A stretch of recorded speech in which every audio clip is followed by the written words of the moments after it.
The roller is an amazing product to help you massage the breasts. It is so important if you are a nursing or pumping mom that you are doing so you effectively empty the breast as well as help stimulate and circulate milk flow. When you're massaging the breast, you'd want to do this before or after a nursing or pumping session. The great thing about this product is that it does come apart and you can go ahead and use the dual ball sitting to get a deeper sense of compression into the breast, getting into all of those places that you need to. Now say you have a clogged duct or something a little bit more uncomfortable, you can go ahead and use that single ball side, using it to bring that compression in. Great thing here is there's that second piece. You have the spoon edge as well as the back side.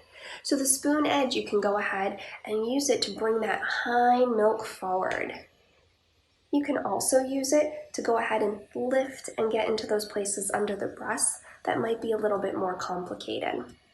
Also bringing everything up to the nipple.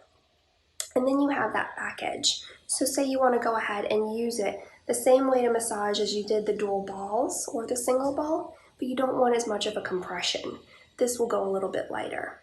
So this is the roller, a wonderful tool and product that we are so excited to share with you. If you have any questions about it or perhaps any of our other products, feel free to reach out to us at care@lactationmassager.com.